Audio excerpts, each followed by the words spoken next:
Hi, and welcome to COMM 425, right? To make sure I'm in the right place. Welcome to COMM 425, Computer Mediated Communication. I am Dr. Elizabeth Cohen. I'm going to be your instructor for the course. I'm sorry about all the rocking. I'll try to make it so you don't throw up when you watch these. I'm in the process of moving right now to the woods, as you can see. I actually do like to record videos outside, but I don't have a table yet, so it's on my lap, but I'll try to hold it steady. Apologies. Anyway, okay, so computer media communication. What is it? Well, I actually think it's a terrible name for a class, but it is accurate. There is a field called computer mediated communication. That's why the course is titled that. But I prefer to call it the psychology of social media because when you call it that, people know what you're talking about. I think people have a general idea for what the psychology of social media is, right? It's about sort of figuring out why people behave the way that they do in different social media contexts. So that's what we're going to be doing for the next 6 weeks. And the last time I looked at the what do you call it, the roster, there was a total of 2 of you registered, a whole 2. That's one more than one, which is great. I've taught the class with 2 before. It's not a big deal. Sometimes I feel a little bit bad for you guys, but I do, for the record, I'm try to take the pressure off. A lot of, if you've had an online class before, they have to be heavily discussion based to some extent because we're always trying to sort of mimic the classroom experience, when we don't have a actual classroom. And discussion's part of that, but I'm going to try to take the pressure off of you. So if you've already looked at the syllabus, don't freak out. I'm actually going to lessen the requirements for discussions so that you guys don't have to have, hours of awkward conversations with just you two and me. But okay, let me, with this video, I just want to hit some highlights of your syllabus, which if you haven't seen it already, it is on eCampus, of course. There is also a syllabus quiz that you need to do by the end of the week. So the first thing you should probably do is take a look at that syllabus and then log into, well, I guess you'd have to log into eCampus anyway. Get on eCampus and take the syllabus quiz, which is worth about 5 points. I think it's about 10 questions. It's just to make sure that you understand like the basics. And the other thing that you need to do this week only, is you need to join a Facebook group that I set up for this class. It's only going to be me, you, and the other person in this class. And the reason I want to be on Facebook is because, I don't know how to put it delicately, I hate eCampus. It's a necessary evil in a lot of ways, but doing a discussion on eCampus is just, it's horrible. And part of what I want you to do for the discussions is share things, and I think that, maybe instead of considering this a discussion, it's more like a post. And I think Facebook has a much better, it's a much better platform for posting, so that's why we're going to do that. If you need to make a fake account, if you don't have a Facebook account, that's fine. But, just let me know what, your fake account is so I can accept you into the group, because you're going to have to request permission. So that's all. Okay, so first things you need to do this week. Take the syllabus quiz. Go on the Facebook group. Request access, and then, maybe introduce yourself. Maybe I'll just ask you questions. I don't know. Okay, so those are the, things that you need to do for this week only. The rest of the weeks, you're going to kind of have a routine where you do the same things every week. And as I'll mention a few times, maybe even more, depending on how the semester goes, that's the key to success in this class, just getting in a routine and just doing the few things that you have to do each week. And the rest is pretty much a piece of cake. Every week, you're going to have readings that are assigned. 2 types of readings generally, okay? One is readings that I've tried to pick out that I think are interesting and hopefully easy to read. I try to pick like pop press articles and stuff that I think you'd find interesting. If not, for instance, there is a book that you need to get for this class. It's not a textbook though. It's a book that's been written for the mass public. So it's an easy read. It's a type of thing that you would choose to read voluntarily, hopefully, if you were interested in this stuff. So that's the first type of reading. The second type of reading is very different, though. The second type of reading, I've assigned usually at least 1 type of this reading a week is an academic journal article. These are these peer-reviewed articles that people like myself do. We try to publish these things. We do research studies on different aspects of psychology and social media, and then they go through this really rigorous review process, and if they're good enough, they'll get published in these journals. And these are important because that's basically how we get knowledge about these things. If you read a textbook, most of the time what a textbook is, it's a compilation of a bunch of findings from these academic journal articles. The catch is they're really boring to read. I think they're done so deliberately because, researchers are trying to report things objectively, and the style isn't great. Also, there's going to be some things that might be initially unfamiliar to you. The best way I can think to compare this, the best thing I can think to compare this to is if you in high school ever did like a research project for a science fair or something like that. These articles are actually organized around the same way that your poster was probably organized, where there's a background section where they have literature, and then there's hypotheses or maybe research questions, and then they report the methods, and then they report the results, and then they discuss the results, right? That's sort of like this cycle of the scientific method of inquiry or something like that you learned. So we do this the same way. If you've had a research methods class, you're probably already used to this. If you haven't, fear not. The point of this assignment, which I'll get to in a second, is to just help you feel a little bit more comfortable reading these things on your own. I don't think any of you are necessarily going to go into a career where you have to read these things, but I'll tell you something, it's a good skill to have because like articles link to these studies all the time, and sometimes it's better to just be able to go and read academic research straight from the horse's mouth. But again, unless you're like a complete geek who wants to do research, it's probably like me, obviously, I enjoy this a lot, but I do understand that it's not necessarily a pleasurable experience for everyone else. Having said that, you still have to. What I'm going to have you do is you do have to read these articles each week. You don't, and they might pop up in your reading quiz, which you need to do. But there's another assignment that you'll have to do at least 3 times this semester. Okay, so you don't have to do it every week. I'm going to have, I call them study reports, but really what it is, it's a study worksheet. You can go, they're posted on eCampus, a template. It's basically a list of questions that you have to answer about the article. The goal is for it to kind of walk you through the article. So it'll ask you, for instance, I mean, off the top of my head, I don't know, but like what question were the researchers asking? And then you have to look at the article and say, oh, well, I think they wanted to know how people respond when they're anonymous online, okay? And the catch is it has to be in your own words. I don't want you to just cut and paste things from the article. I want to see, like, can you kind of translate what these people who did this research are doing, okay? So that's the goal. The answers are all there, you just have to kind of dig for them. But again, you only have to do this 3 times a semester. So your reading quizzes you do every week. When there is an academic article assigned, you can complete one of your 3 study reports or study worksheets, okay? The only catch, is that you can't do a study report on a study that we've already covered. So the way you figure this out is like everything in this class until the last week at least is going to be due on Sundays at 11:59 p.m. That means you got to have your reading quiz done for the week. That means you've got to have a study report done if you're turning one in that week by 11:59 on Sunday. That week you can do a study report on the studies that we're covering that week. The next week, you can't go back and do a study that we already covered the week before. You can work ahead if you want. You can do study reports on studies that we haven't gotten to yet. That's fine. But basically, I'm just trying to make it so that you can't get to the end of the semester and not have done any study reports, okay? Look at the syllabus. The academic articles that I have assigned are marked with an asterisk. Maybe look ahead and see which ones you actually want to do if you want to plan ahead.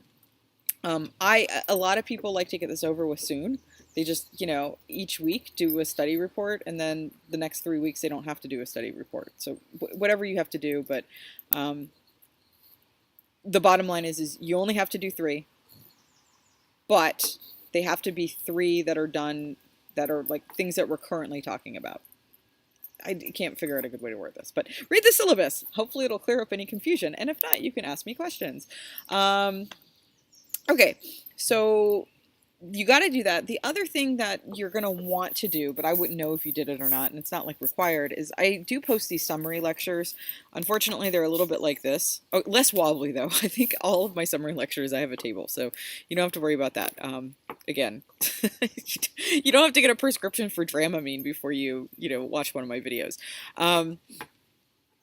Sometimes they're just as incoherent as this one. Sometimes they're a little better, I guess. The point of them, though, I'll say, is I try to, each week in about 15, 20, maybe 25 minutes, I'm sorry. But remember, this is like, normally I would teach this stuff in a classroom and it would be much longer. So you're still getting like a deal here.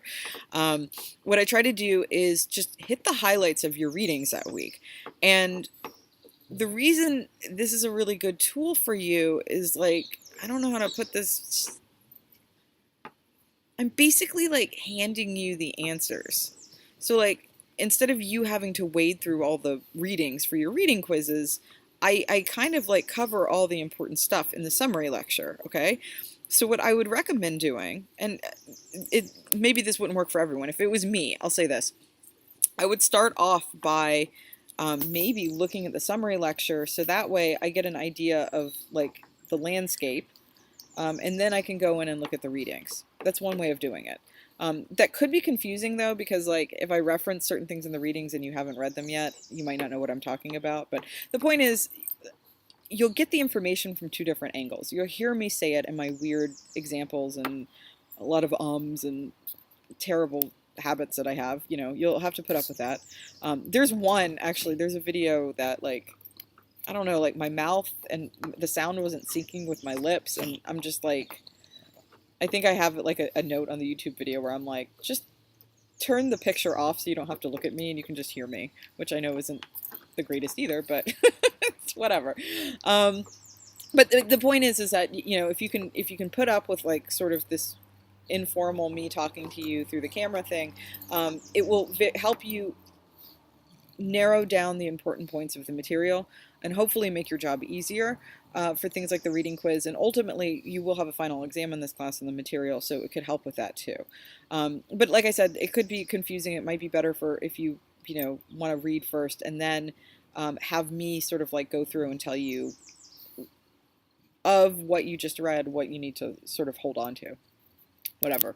Try out both methods. But at the end of the day, 3 things that you're going to need to do every week. Watch that lecture. Do the reading. 4 things. Watch the lecture. Do the readings. Do the reading quiz. And maybe, it's sort of like an optional 4th, I guess, you might have to do one of your study reports. But again, that's not an every week thing. The key to success in this class is routine. Most people do not get below a B in this class if they do everything they're supposed to do. That means following directions, and which following directions usually isn't hard. The trouble is in these summer classes, because, nobody's sitting there nagging you, is like not doing it at all. I did last summer have 1 D. It was the only time I've ever had like a D in this class. And it was for somebody who just stopped doing it, like they didn't show up for the discussions. Oh crap, the discussions. Oops. Okay, 5 things. 5 things. Yeah, aren't you looking forward to my lectures now? Anyway, let me just finish that thought. They just didn't do the discussions. So basically their grade was a reflection of not doing anything. I try to make things really easy in this class. I would say the hardest thing is those academic articles, and those aren't hard, they're just really boring. They're hard to get through. How about that? But everything else is really, I try to, you can, even your final exam is open book, open note, open lecture, whatever. So it might take you a little bit of time, but the information is there for you, okay? So having said that, what you really have to emphasize in this class is, again, just getting this routine down, maybe putting reminders on your calendar to make sure you get everything in, and doing it consistently, okay, to keep up. Okay, back to the discussions. I told you I was going to finagle some things. If you read your syllabus, you'll see I have all these like really like strict rules about like discussions in this class. And the truth is, if it was a bigger class, I'd probably do that, but there's only 2 of you. So here's what I want you to do for discussions. Once a week, I just want you to post something to our discussion board that is related to the class content. It could be an example, like we were talking about social information processing theory, or how people develop relationships online. And maybe it reminds you of something you saw on a TV show this week. Okay, so share that TV show if you have a clip. If you don't have a clip, just describe it and explain like, kind of like show and tell, like how this relates to what we're talking about. I love articles. I mean, I've even had students post articles in the past that I've ended up assigning to other classes. If we're talking about, for instance, like why people can be such like assholes like when they're in online environments, and you come across an article about like a hot topic, like how I don't know, people are being mean to each other on Reddit or something like that. I don't know. Post that article and share it, you know. I mean, I want you to know what the connection is, but that's what I want from both of you. It's just like both of you, just you two. Is just post something each week, and so long as it's related to the content and you can kind of explain how it's related. I don't want like a novel. Like make this like what you would actually post on Facebook, you know. Just like a quick little introduction for what the application is. I will probably, many times, not always, I will probably reply. And if I ask you a question, you know, answer me back. Be nice to each other. If you think that somebody posted something is cool, like it, you know, the thumbs up thing. But that's all I need from you. You guys don't have to have fake conversations, and I'm not going to give you like, I won't, it's not going to be one of these things where each week I'm going to be like, hey guys, contemplate this question and or have a debate. It's not going to be anything like that. Hopefully it'll be just like we post things and then occasionally we comment on each other's things. So, I mean, I don't want you, I just want you both to know that there's life in this class. So just help convince me of that you guys are convinced of that. Okay, so let me just backtrack again. Okay, what do you have to do each week? See, routine's very important. You need to read. You need to take your reading quiz. Sometimes you'll need to take your, you'll need to do a study report. And again, those worksheets are posted on eCampus for you, and you're going to upload them on eCampus too when you turn them in. You need to watch the summary lectures. Again, that could, I mean, if you don't, it's not the end of the world, but they're there to help and save you time. And then you need to post something to the discussion board. Again, be nice and responsive to your other classmate. Okay. So that's pretty much what you need to do each week. A quick note, I do want to, I guess, apologize. Not apologize. I don't feel bad about it. I mentioned before I was like talking about a video that I did last summer. You are going to be watching videos that I've done at all different times. In fact, I already know I am going to replace one of the videos this week.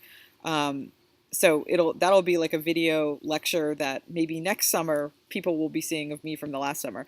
But the reason I want to bring your attention to it is because you might see a video of me with like a different haircut. You might see, and I don't remember this actually off the top of my head.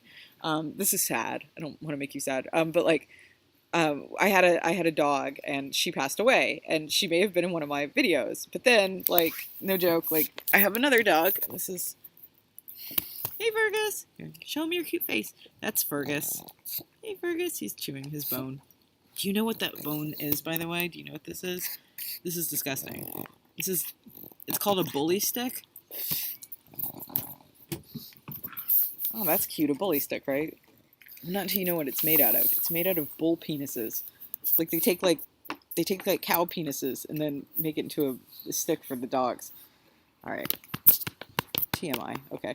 Anyway, so I was just gonna say, like, you're gonna like my videos for this class it's kind of like a time capsule, because what happens is, like, if I get like something good, I keep it because I'm like, oh, okay, that I like that explanation. But sometimes I'll change the readings or something like that, so they change. Anyway, sorry about that. The other thing I want to warn you about is that in a few weeks, well, in 2 weeks I'm going to be in California, so I'll be in a different time zone, but it won't be terrible. But then, like 2 weeks after that, I'm actually going to be in Germany. I'll still be around, but if you email me, I'm like probably going to be responding to emails like when you're asleep, or I don't know, or vice versa. I can't remember. So I just want to give you a heads up on that, and yeah, I think that covers it. As far as that routine goes, the only time you won't have that 11:59 deadline on Sundays is the final week of classes, that sixth week, because I have to turn in grades. I have to have like a little time to grade and stuff. So everything that week, your quiz, if you're turning in a study report, and your final exam, which I'll give you at least a week before ahead of time to do, all that's going to be due on Friday. Don't worry, I'm going to be giving you heads up about that. And of course, it's on the syllabus with all that jazz. But it's an important caveat because it is true, like everything should be the same each week, except for that final week, things get a little different. You also have an exam, but okay, anyway, I think that covers it. I don't know. I mean, if it didn't, it's not the end of the world. We'll see each other on Facebook. If you do have questions, post them there. Again, it's just you and like one other person. So no sense of being shy. Unless you guys are terrified of each other. Ooh, or unless you hate each other. Wouldn't that be terrible? I didn't even think about that. Like if you have two people in a class and they're like arch enemies or something. I hope that's not the case. Maybe you guys will fall in love. I don't know. This was all a ruse to get you together. Okay. Oh, maybe not the best way to start the semester. Okay, bad joke. Don't worry. I'm not setting you up. Okay, I will see you hopefully very soon on the Facebook page, and I really do look forward to seeing you there. So, seeing you there. All right. Thanks for sitting through this. Bye.